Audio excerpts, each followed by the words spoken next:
When they reached Capernaum, the collectors of the temple tax came to Peter and said, "Does your teacher not pay the temple tax?" He said, "Yes, he does." And when he came home, Jesus spoke of it first, asking, "What do you think, Simon? From whom do kings of the earth take toll or tribute? From their children or from others?"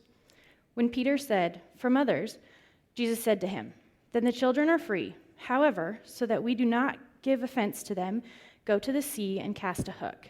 Take the first fish that comes up, and when you open its mouth, you will find a coin. Take that and give it to them for you and me." At that time, the disciples came to Jesus and asked, "Who is the greatest in the kingdom of heaven?" He called a child, whom he put among them and said, "Truly, I tell you, unless you change and become like children, you will never enter the kingdom of heaven. Whoever becomes humble like this child is the greatest in the kingdom of heaven. Whoever welcomes one such child in my name welcomes me. If any of you put a stumbling block before one of these little ones who believe in me, it would be better for you if a great millstone were fastened around your neck and you were drowned in the depth of the sea. Woe to the world because of stumbling blocks. Occasions for stumbling are bound to come, but woe to the one whom the stumbling block comes. If your hand or foot causes you to stumble, cut it off and throw it away.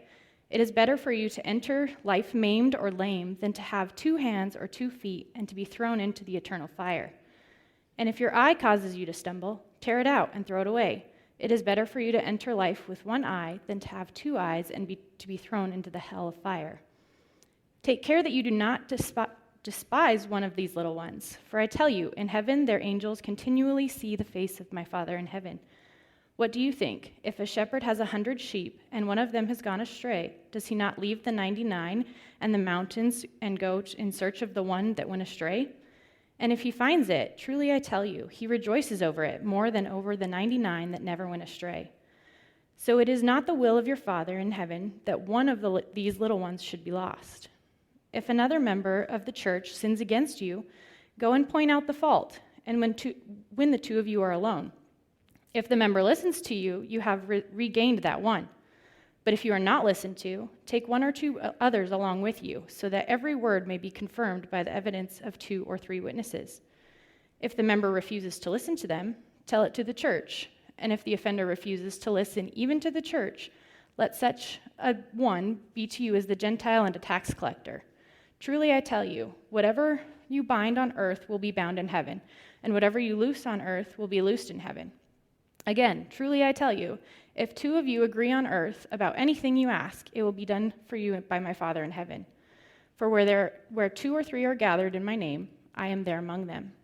Then Peter came and said to them, "Lord, if another member of the church sins against me, how often should I forgive? As many as 7 times?" Jesus said to him, "Not 7 times, but I tell you, 77 times. For this reason, the kingdom of heaven may be compared to a king who wished to settle accounts with his slaves. When he began the reckoning, one who owed him 10,000 talents was brought to him. And as he could not pay, his lord ordered him to be sold, together with his wife and children and all his possessions, and payment to be made. So the slave fell on his knees before him, saying, 'Have patience with me, and I will pay you everything.'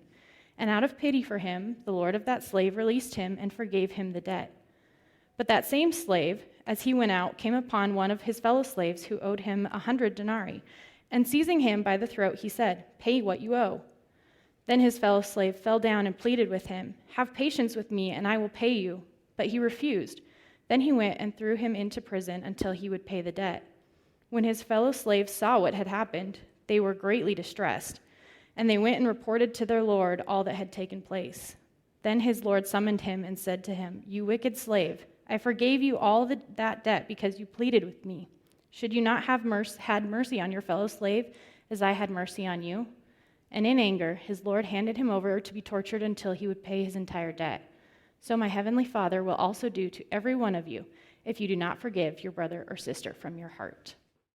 So it's great to be with you. Thanks for making this part of your Sunday. I realize it's a busy, tired kind of year. Are you being reminded that it's that time of year where you don't get any sleep, but you kind of welcome it, but you kind of are tired?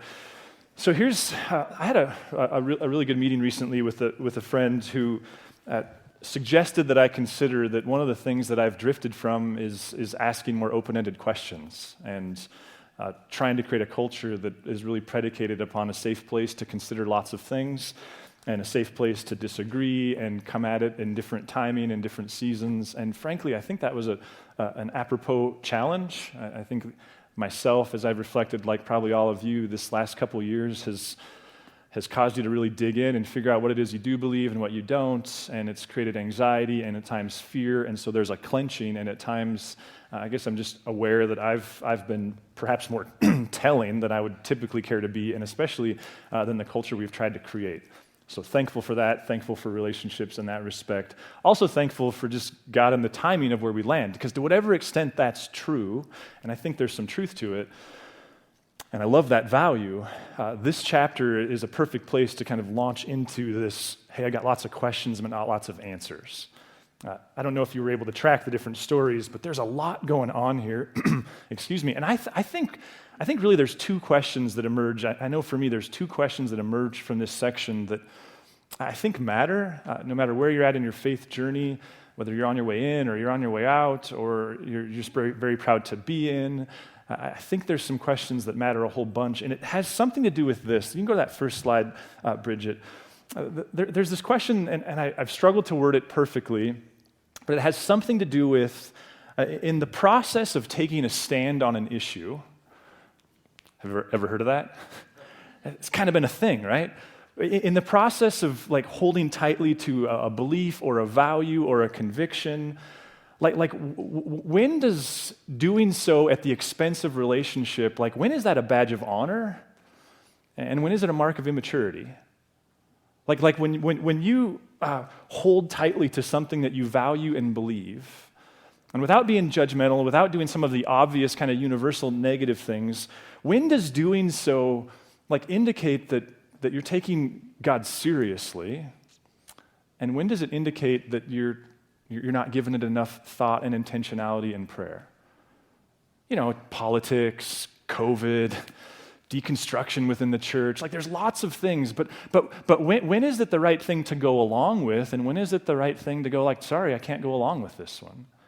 And I think another way to ask the question, we can go to that next slide, is this tension between when is the highest value making Jesus as accessible as possible, and when is the highest value living as a faithful, distinct community?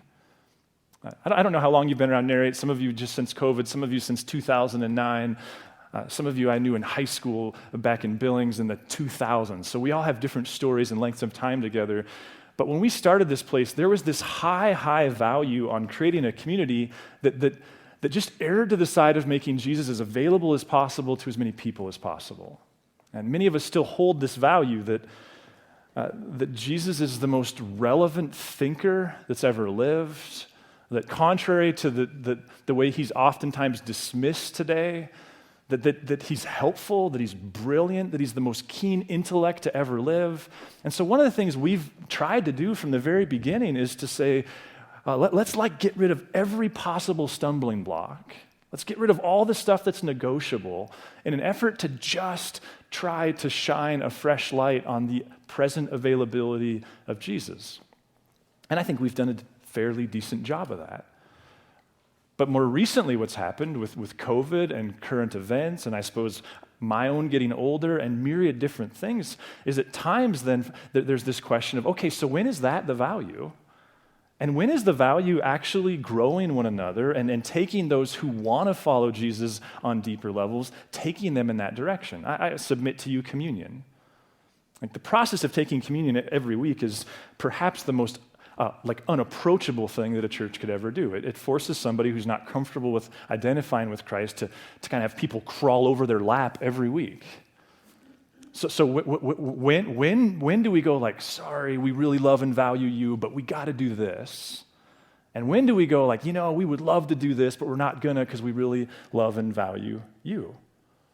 I found myself earlier this winter, late in winter, as I was walking to work, doing the prayer rosary thing that we've talked about here recently. And the question that came up as I was wrestling through this section of Matthew, actually, was this question of Lord, am I even marketable anymore? And maybe you feel this in your own faith journey, where there was a season where all that mattered was the desire to demonstrate to people hey, I'm not a weirdo. I just think Jesus is awesome. And for me, that's transitioned a little bit to go, like, I found myself saying this out loud to the staff recently, and I was like, wait a minute, that worked. Like, I think I've transitioned personally from a season where I did everything I could to hide the fact that I followed Jesus. Not that I was ashamed, but I just would rather somebody find that out after a long, extended relationship. I've moved from trying to hide that fact to like proudly wearing it on my sleeve. And then I went, wait a minute, I think that's literal. So when is the right thing the right thing? And when do we know which one is the right thing? I think that's what Matthew's getting at here. And for context, and we're going to be here for a couple weeks, what Matthew's doing, what Jesus is doing, starting with this section, as best I can tell, is he's turned his attention inward to the church, to this community of followers of Jesus in 70 or 80 AD after the temple's been destroyed, and there's this internal persecuted people who are kind of Jewish, but not really because they also follow Jesus, and there's this, they don't really have a spot.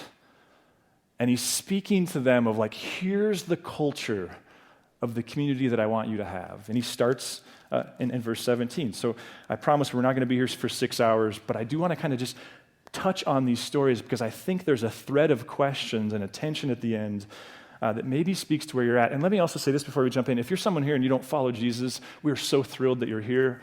Again, we work hard every week to try to make this as accessible as possible as we can to you. Quite frankly, this is a week where I think you can glean stuff, but in many ways, I'm not going to speak directly to you. I think this is your chance to kind of sit back and go, is what I've experienced as the church what I was supposed to experience? Is what Jesus is describing something I'd want to be a part of?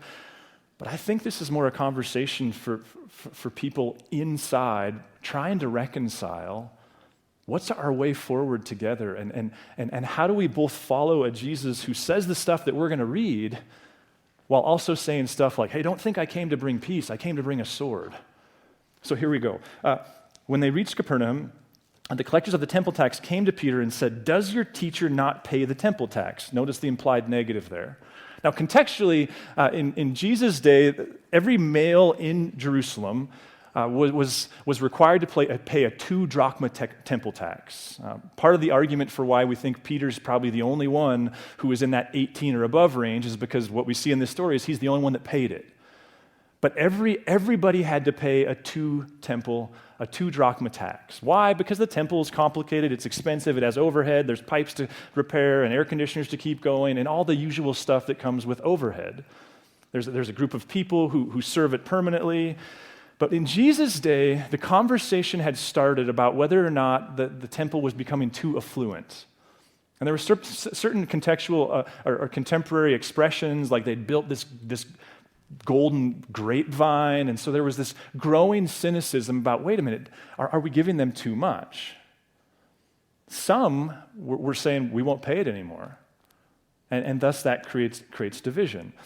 In Matthew's day, remember, there's like 2 stories happening here. There's Jesus and his disciples in AD 30-ish, and then there's Matthew writing this story in 70 or 80, who's using story in his own artistic way to speak to his day. In Matthew's day, the temple had been destroyed by then. Rome took over Jerusalem, but Rome kept the 2 drachma tax. It didn't go to the temple, it went to Rome. So there was even more controversy in Matthew's day, like, are we obligated to pay this tax? And so they asked Jesus. And Peter goes, of course he does, which I think is itself interesting, that he didn't even have to consult Jesus. Yeah, of course he does. And then Peter got back to Jesus, and Jesus says to him, hey, Peter, who pays the tax? The children of the king or everybody else? Like, you just kind of assume that when Paul and Jared are eating dinner out at the restaurant that they don't have to pay for it because they own the place. Right? It's that kind of a dynamic. So he's making a claim about his own sonship, so he's saying something controversial about who God is and who he is relative to God, but he's also digging in a little deeper than that. Because then he says, and this is the section I think really bears some attention, however, and then watch this line, so that we do not give offense to them, go to the sea and cast a hook, take the first fish that comes up, and when you open its mouth, you'll find a coin. Take that and give it to them for you and for me, so that you do not give offense. Like, when is that the right logic? Because apparently it is at times. And when is it the wrong logic? Now, I know this story is a little weird, but it's actually kind of a neat story. It's a part of a genre of story that was popular in Jesus' day that was their way of saying, hey, you put the kingdom first and God will take care of you. A similar story was this. There was a man who on Friday morning was crossing a bridge. On his head was a hat, and in his hat was his treasured possession. It was a gem worth half a year's wages. By the way, a drachma is just basically a daily wage for a worker. But this man had a gem in the brim of his hat that was worth a half year's wages. As he crossed this bridge, the wind came up, blew the hat off into the river. He, of course, panicked, ran down to the river, retrieved the hat, and much to his horror, the gem was gone. He looked around a little bit, but that was that. Downstream, a man was fishing. He caught some fish. He hustled into the market. He wanted to get them sold before lunch. He did so. There was a man at the market who was known to be a very faithful Jewish man. He was particularly committed to the Sabbath, and so he was here to get his food so that he could prepare it, so that he didn't break the Sabbath laws, because remember, Sabbath started in the evening, day starts at night there. He bought a fish, he got it home, he was preparing this fish, and as he was cutting into the fish, he found this gem. Now, he didn't know about the guy and the hat or any of those things. He found that this gem and this fish worth half a year's wages. It was a type of story that the Jewish people used to illustrate, hey, you take care of God and his stuff, and he'll take care of you. So Jesus tells a similar story. And then he says, and then what happens? Well, what's the next story? Well, his disciples come to him and go, hey, who's the greatest in the kingdom of God? And Jesus grabs a child, verse 4, and says, whoever becomes like this child, humble like this child, is the greatest in the kingdom of heaven. Humility. So we're building a theme here. First, there's this so that you don't cause offense. And then his own disciples are going, who's the best? And he grabs somebody that culturally had very little value and goes, they're the best. And then he launches into a lecture. And the lecture is about causing little ones, and here he's talking about people inside the context of faith. Like they're in, but they don't understand that song was totally reformed, so to speak. Like they're in, but they're like, I know Jesus died on the cross, but I actually don't know why he had to die. I just know that he died on the cross. They're in, but they lack the theological sophistication, if you will. And Jesus says this, if any of you put a stumbling block before one of these little ones who believe in me, notice the qualifier there, it'd be better for you if a great millstone were fastened around your neck and you were drowned in the depth of the sea. Woe to the world because of the stumbling blocks. Occasion for stumbling are bound to come, but woe to the one by whom the stumbling block comes. Like in case you wondered if Jesus is here giving some priority to making himself as available as possible to as many people as possible, he goes, hey, you'd be better off to go swimming with a very large rock than screw up the faith of this sixth grader. No pressure, Alyssa. I didn't mean it like that at all. See what's going on here? There's this priority for who? Like what part of the community becomes the priority? I remember when we first started Harvest in Billings, not we, I was just a part of it, but we had this older gentleman who had been a part of a zillion churches. He was in his 80s, he was a retired pastor, and the music was loud and raucous, and this is the early 2000s. And I remember one time, I don't remember the context of what it was, but hearing him say, I hate the music, but the young people love it, so I'll sing to it every week. There's this priority that's easily lost. And then Jesus tells a story. Take care that you do not despise one of these little ones, for I tell you, in heaven their angels continually see the face of my Father in heaven. Kind of heavy-handed there, Jesus. What do you think? Now, what do you think? If a shepherd has 100 sheep and one of them has gone astray, does he not leave the 99 on the mountains and go in search of the one that went astray? And if he finds it, truly I tell you, he rejoices over it and more than over the 99 that never went astray. So it is not the will of your Father in heaven that one of these little ones should be lost. We actually just sang about this parable. I don't know about you. Oftentimes when I hear it referenced, it implies evangelism, meaning it implies someone who has faith going to someone who doesn't and bringing them back. It would seem that some gospel writers use it that way, but is that the way Matthew's using it? It sure seems to me that the one who strayed away, it's actually not a quote-unquote non-Christian. It's somebody from a community of faith who's left And Jesus continues to double and triple down on the tension of these questions by going, go find them. Go get them. Like, go after them. He keeps going. If another member of the church, so still we're in the context of those who are part of the family. If another member of the church sins against you, go and point out the fault when the two of you are alone. If the member listens to you, you have regained that one. What's the point? Again, what's the priority here? It's a retention priority, isn't it? It's a keeping things in the family. And he ends that story by saying this, for where 2 or 3 are gathered in my name, I'm there among them. Like we often like to say things like, God is with you. I think so. But if the you is 3 of you, I think part of the real challenges for COVID for me were this high priority for you and Jesus and individual Christianity. It's really hard to rationalize it within the text. There's this repeated theme of a God who's after an us, not a you, a community of people. And I think on some level, part of why it's so easy for me to stray from the accessibility piece is this realization that came from COVID that all of this commodifying Jesus at times was exposed as wanting. That God has always been in search of a people, not a person.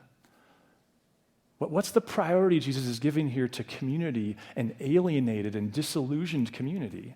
So Peter, kind of like, okay, Jesus, I think I got it. How many times do you want me to forgive that guy? 7 times, which is its own cultural, it's like saying, how many times do you want me to forgive him? 1,000,000 times? And Jesus, being the keen intellect that he is, goes, not 1,000,000, 1,000,000 times 1,000,000,000. See how these stories are all kind of connected? They're all building on the same theme. And then he launches into one of his most famous stories in the gospel. It's about a guy who owed a bunch of money and he was thrown in jail. He begged the judge to forgive him. The judge finally did forgive him, and as the guy's walking out of the clink, he's walking down the street and he sees a guy who owes him a Snickers bar, and he's like, hey, you owe me a Snickers bar. And the guy's like, sorry, I don't have one. And he's like, you're going to jail. And then he sees somebody owes him a tank of gas, and he's like, hey, you owe me a tank of gas. And the guy's like, I can't afford gas anymore. And the guy goes, he goes, you're going to jail. And the community figures out what's going on, and they go back to the judge, and they go like, hey, this guy who you forgave everything, he's forgiving no one. And listen to how Jesus ends the story. So my heavenly Father will also do to every one of you if you do not forgive your brother or sister from your heart. So here's my question. Like when does the loss of relationship, when is it a badge of honor? Because you just put Christ, you put your value, you put your faith, you put it above them. When is that a badge of honor? And when is it a mark of immaturity?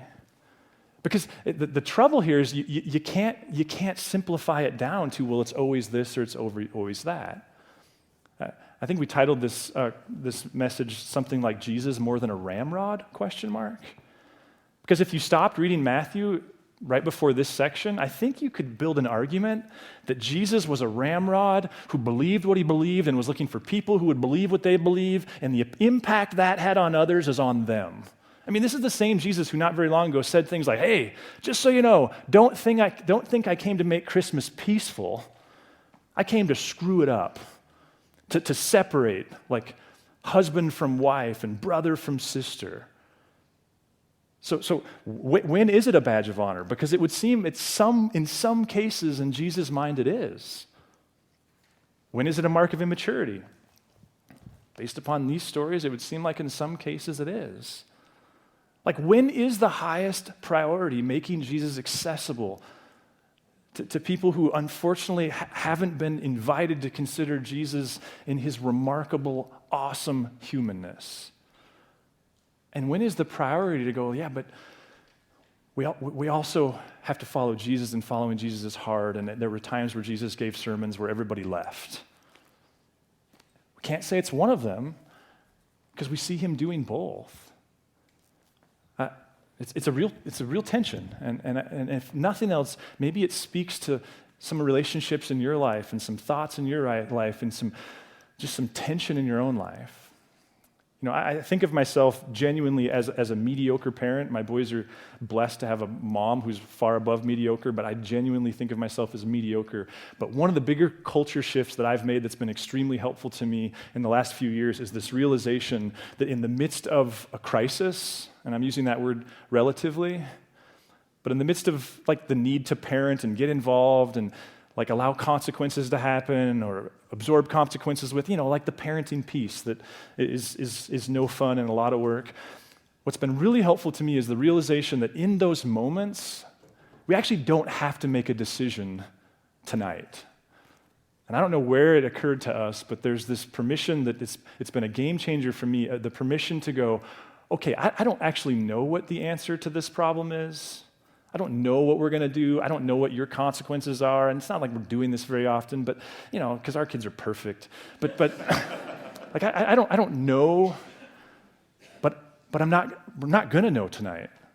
And the permission to go, so we're going to pray, and Mom and I are going to talk, and I'm going to seek wisdom, and I'm going to get some sleep, and we're just going to create some space, and it might be a day or two or three before we actually have clarity on this. And it's not about torturing you with the unknown. It's just about, hey, you made a decision here that I have to make the next one, but I don't know what the right one is. And I wonder if that's actually what the gospel story is trying to do and what Jesus calls us to do in relationship. I'm not good at it. I'm a far better reactor than I am responder. But I wonder if the answer to the question of all the questions, when is it this one, when is it this one, is well, what case do you want to talk about? And I don't know about you, I love formulas and rules. Anna and I were talking before the gatherings, I loved math in high school until I got to calculus, and then I realized, that's not math. I don't know what it is. You know when I like formulas the most in the context of a relationship? It's when I'm in a hurry, when I think it's all up to me, when I don't want to take the time to pray, when I'm too arrogant to ask for advice. What if Jesus, in the context of a relationship, goes, bad news, it's not always this way, and it's not always this way, which also means even if you take eons and discern and wrestle and pray, and God speaks to you through a golden tablet, and you decide to go this way, not everyone's going to agree with you, because this was an option. God just didn't lead you to this option in this instance, which for those of us people pleasers is the worst. So here's my questions, and then we'll jump into some other things. But next slide. Who have you lost? And I'm not talking about death, and I'm also not trying to trivialize death. But in this season, who have you lost? And second question, what is your responsibility to them? Because I think if we take Jesus and his stories literally, he's like, hey, the extent to which you have a name and a phone number, go after them. Not to make them a project, but to do everything in your power to help them stay connected. Last question, what's your responsibility to God? What if it's valuable in this cultural moment to remind ourselves what we're experiencing isn't new? It just has different pictures. It's a different year on the calendar. But people like us doing things like this have dealt with challenges like this from the very beginning, and that is this tension around, so when do we differentiate out of faithfulness to God? And when do we surrender that out of value for the relationship? And the great news is the living God and his living Spirit, the extent to which you'll engage God personally, he'll lead you down some of those paths. The bad news is not everyone's going to agree with you even when you follow him. So who have you lost? And what's your responsibility to them? And how do you be faithful to God in the midst of that relationship? I'd like to pray. God, Lord, it would seem that we, in some ways it feels like we're kind of at the end of a season, And yet, when a season ends, the danger is we put a period at the sentence and we forget kind of the chaotic, scattered pieces that didn't make it into the sentence. And so, Lord, my prayer would be that as we move into spring and summer, that in the midst of our desire to recreate and have fun and be outside, that this would also be a season where you just help your people, not just at Narrate, not just in Helena, but in a world where we're just seems like talking endlessly about people leaving faith and deconstructing their way out of faith,